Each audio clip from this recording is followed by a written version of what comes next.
देखिए, ये सवाल बार बार पूछा जा रहा है कि जिस तरह की मैसेजेस मिल रही हैं वो चाहे सेंटर से या यहाँ की मकामी हुकूमत से, तो ऐसा लगता है कि कुछ अभी ठीक नहीं है। जिस तरह हम समझ रहे थे कि यहाँ पे इंतखाबात के बाद मकामी हुकूमत बनेगी, उसके फ़ौरन बाद स्टेटहुड रेस्टोर होगा, और उसके बाद से जब असम्बली अब 4 नवंबर से शुरू होने वाली है, तो उसमें हम एक्सपेक्ट कर रहे थे कि आर्टिकल 370 पे जो मकामी हुकूमत है नेशनल कॉन्फ्रेंस की, वो उस पर एक रेजोल्यूशन पास करेगी जो सेंट्रल गवर्नमेंट को भेजी जाएगी। और उसके बाद से हमें पता है कि चूँकि बीजेपी की हुकूमत है, तो और उनसे इस तरह एक्सपेक्टेशन नहीं है कि वो आर्टिकल 370 को वापस रिस्टोर करें। लेकिन फिर भी ये है कि एक प्रेशर माउंट हो सकता है। और उसमें ये भी देखना है कि हमारी जो इंडियन अलाइंस में जो बहुत सारी जमातें हैं, उसमें भी जो कुछ पार्टीज़ हैं वो आर्टिकल 370 के रेस्टोरेशन के हक़ में नहीं है, और वो बहुत ही सेफ़ जो पोजीशन है वो इस वक्त ले रही है, जिसमें कांग्रेस पेश है।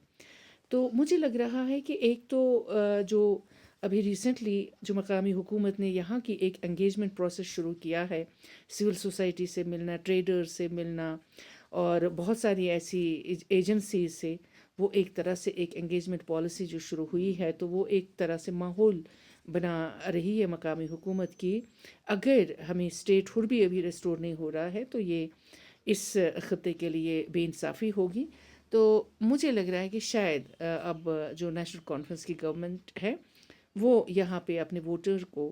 एंगेज भी कर रही है, और उनसे एक ऐसा एक अमल भी चाहती है कि वो एक प्रेशर बिल्ड करें ताकि स्टेटहुड रेस्टोर हो। दूसरी बात ये जो आपने पूछी है कि मकामी एमएलएज आजकल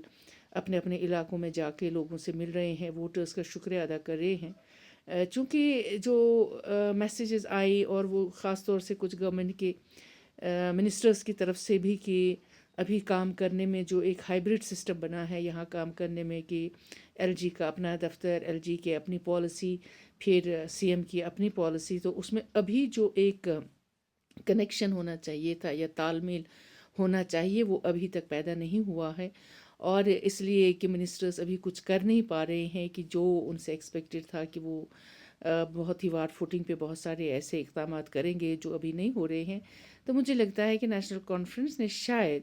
अपने एमएलएज़ को कहा है कि वो इलाकों में जाके फ़िलहाल अपने लोगों को एंगेज करें, उनसे मिलें, और एक स्टडी करें कि वहाँ पे क्या मसाइल हैं, लोकल मसाइल हैं, उनको किस तरह से हल किया जा सकता है। तो एक एक्सरसाइज उनको दी गई है। जो आप देख रहे हैं आजकल के सारे एमएलए जो हैं अपने अपने फील्ड्स में अपने लोगों से मिल रहे हैं, उनको एंगेज कर रहे हैं, ताकि ये भी ना हो कि हमने गवर्नमेंट बनाई, लोगों में एक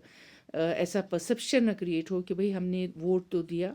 लेकिन इस वोट का क्या फ़ायदा है जब हमारे मकामी मसाइल भी हल नहीं हो रहे हैं। तो एक तरह से ये एक स्ट्रेटजी है नेशनल कॉन्फ्रेंस गवर्नमेंट की, और उधर से जो गवर्नमेंट ऑफ इंडिया की भी एक स्ट्रेटजी है वो भी चल रही है, वो भी अयां है। तो इस को कैसे तोड़ किया जा सकता है, ये डिपेंड करता है अब नेशनल कॉन्फ्रेंस पे ख़ास तौर से, क्योंकि उन पे प्रेशर है अपने लोगों का, और लेकिन उनको वोट भी मिला है, और वो इसको कैश भी कर सकते हैं, और इसको सेंट्रल गवर्नमेंट या दूसरी एजेंसीज़ के सामने रख सकते हैं कि भाई अगर आप डेमोक्रेसी पे यकीन रखते हैं, इलेक्टोरल एक्सरसाइज पे यकीन रखते हैं, तो आपको वो सारी मांगे हमारी माननी होंगी जो हमने मांगी हैं, जो हमारा मुतालबा रहा है, या जो हमने मैनिफेस्टो में शामिल किए हैं।